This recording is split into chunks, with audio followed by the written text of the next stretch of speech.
Salut, c'est Cyril, j'espère que tu vas bien. Alors je te rejoins aujourd'hui, tu l'as vu, pour te parler une nouvelle fois du livre de Jordan Peterson, 12 règles pour une vie. Et aujourd'hui, on va parler de la règle numéro 11. Alors que nous dit cette règle numéro 11 du livre de Jordan Peterson? Eh bien, elle nous dit tout simplement qu'il faut laisser les enfants jouer au skateboard lorsqu'on les voit faire du skateboard. Pourquoi? Dans un premier temps, eh bien, il essaye de nous expliquer, et il y arrive d'ailleurs, il nous explique la symbolique en fait de ces enfants qui jouent au skateboard. Lorsque vous voyez des enfants faire du skateboard, vous voyez qu'au bout d'un moment, eh bien, ils arrivent à faire des figures qui sont impressionnantes. Et il faut savoir qu'en amont de ces figures impressionnantes, eh bien, il y a des enfants qui sont sortis de leur zone de confort et qui ont essayé de faire des figures et qui, au bout de plusieurs fois, au bout d'un long chemin d'entraînement, eh bien, ils sont arrivés. Mais pour arriver à faire ces figures, eh bien, peut-être sont-ils tombés plusieurs fois, peut-être se sont-ils éraflés les genoux, peut-être se sont-ils éraflés les coudes, peut-être même se sont-ils cassés quelque chose pour arriver finalement à faire ces figures qui nous impressionnent tous lorsqu'on les voit faire.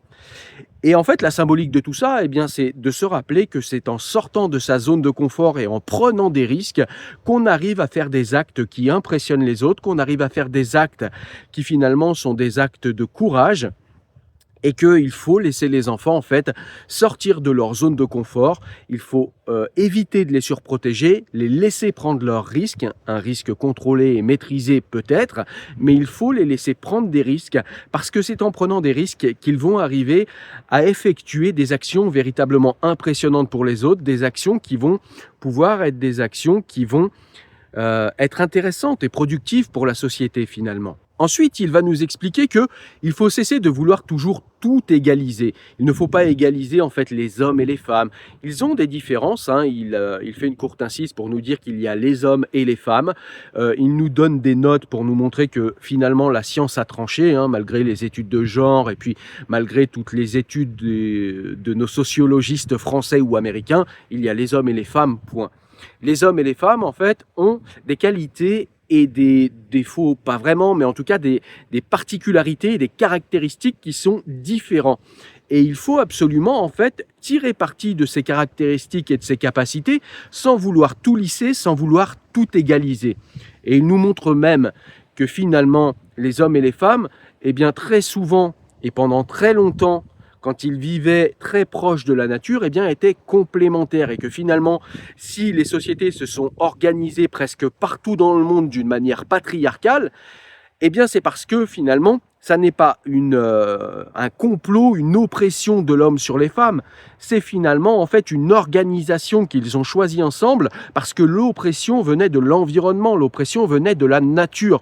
L'homme ayant des capacités au niveau de la force physique en moyenne beaucoup plus important que les femmes, eh bien les hommes se sont par exemple accaparés la chasse, les hommes n'avaient pas leurs règles, les hommes ne tombaient pas enceintes, ce qui leur permettait eh bien, de pouvoir aller chasser sur des distances beaucoup plus longues.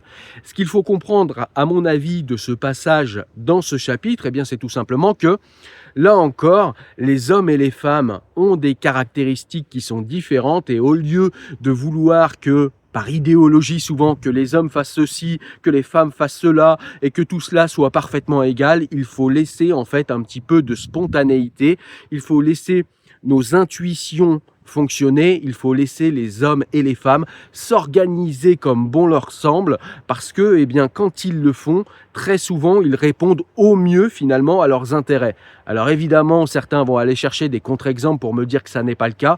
Oui, quand une femme se fait battre, il faut qu'elle divorce. Quand une femme est une bourgeoise, bien finalement, quand elle a le choix, elle choisit un homme qui gagne beaucoup plus qu'elle.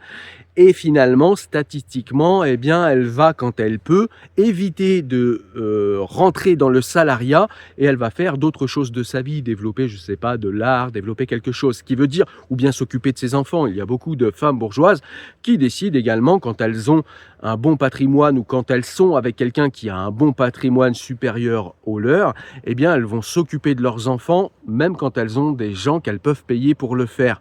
Pourquoi? Eh bien, tout simplement parce qu'elles ont le luxe de le faire, un luxe que les prolétaires n'ont pas forcément. Et pourtant, encore une fois, quand on regarde, alors là, c'est moi qui colle,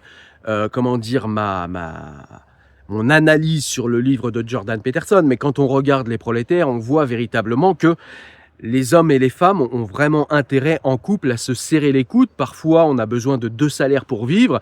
Et honnêtement, appeler féminisme et liberté, le fait de dire à une prolétaire que à la moindre secousse, elle peut se séparer, finalement recouvrer sa liberté, la liberté des féministes, qui pour une prolétaire, eh bien finalement va être la liberté de travailler toute seule, de se retrouver avec un salaire au lieu de 2, avec personne pour eh bien s'occuper de ses enfants si elle en a, et elle va devoir travailler pour un faible salaire toute la journée à l'usine, pour s'occuper de ses enfants le soir, faire le ménage le week-end. Si c'est ça la liberté, eh bien ça n'est pas véritablement la liberté. Donc voilà, à mon sens, en fait, ce passage dans le livre de Jordan Peterson veut dire qu'il faut laisser un petit peu les gens s'organiser comme bon leur semble, parce que finalement, quand on les laisse s'organiser comme bon leur semble, eh bien très souvent quand même, ils répondent à leurs intérêts eux-mêmes d'une manière plus ou moins intuitive et d'une manière plus ou moins rationnelle. Il nous rappelle également que si les femmes ont été discriminées et qu'elles le sont encore parfois et qu'il est bien qu'elles le soient de moins en moins et qu'elles ne le soient presque plus, d'ailleurs, elles ne le sont presque plus, selon Jordan Peterson, et il développe des arguments pour l'expliquer. Il nous montre aussi que finalement, il y a une discrimination à laquelle on n'est pas très sensible, c'est la discrimination des garçons. Il y a des études qui montrent par exemple que les garçons apprennent mieux quand ils ont un instituteur homme.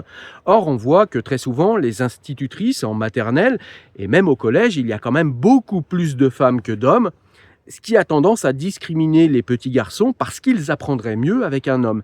Et puis à l'école, est valoriser en fait l'empathie, le fait de collaborer, le fait d'écouter les consignes et d'y répondre. Et c'est quelque chose qui est beaucoup plus naturel pour les femmes que pour les hommes, qui eux, on le sait, au niveau biologique, à cause des hormones en fait, proprement masculines, comme la testostérone, eh bien les hommes sont beaucoup plus agressifs, ont en tout cas une tendance à être beaucoup plus agressifs, et donc du coup, eh bien, à être beaucoup plus punis à l'école et à être moins concentrés sur la collaboration parce que les hommes sont comme ça, les jeunes garçons et ensuite les hommes sont beaucoup plus agressifs, ce qui les rend beaucoup moins faits pour l'école. Ça, c'est une discrimination à laquelle on doit faire attention parce qu'on voit qu'il y a de moins en moins d'hommes qui font des études longues. Là, il nous donne comme référence des chiffres des États-Unis, mais j'imagine que ça doit se vérifier un petit peu partout dans les pays occidentaux. Je vous laisserai regarder. Personnellement, j'ai vérifié pour les États-Unis avec les notes que nous met Jordan Peterson,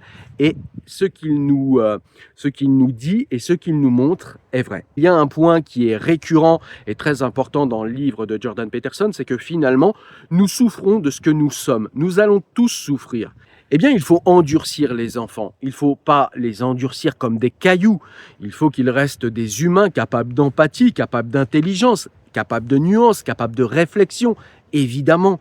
Mais il faut quand même endurcir les enfants parce que si on ne le fait pas assez jeune, eh bien finalement, tôt ou tard, la vie va leur donner de belles gifles. Et si on n'a pas assez endurci nos enfants, si on ne les a pas rendus forts, si on ne les a pas rendus capables de résilience, si on ne les a pas rendus puissants, eh bien il est possible que nos enfants soient finalement pas assez forts pour faire face à la vie et qu'ils soient mis à genoux par les épreuves de la vie. Et ça n'est souhaitable pour aucun parent, ça n'est souhaitable pour personne. Et donc du coup, eh bien, à la fin de ce chapitre, on y revient. Il faut laisser les enfants faire du skateboard lorsqu'on les voit jouer, lorsqu'on les voit faire du skateboard, parce que finalement, eh bien, ça montre qu'ils doivent s'endurcir pour avoir des actions qui sont des actions dangereuses certes, mais des actions qui vont les amener vers le meilleur d'eux-mêmes, qui vont leur permettre de donner le meilleur d'eux-mêmes. Et pour cela, il faut sortir de sa zone de confort, il faut tomber par terre, il faut s'érafler au sens physique ou au sens philosophique, il faut s'érafler la peau pour s'endurcir et devenir plus fort et pouvoir avec cette force faire face à la vie. Voilà, j'espère que vous avez aimé cette vidéo.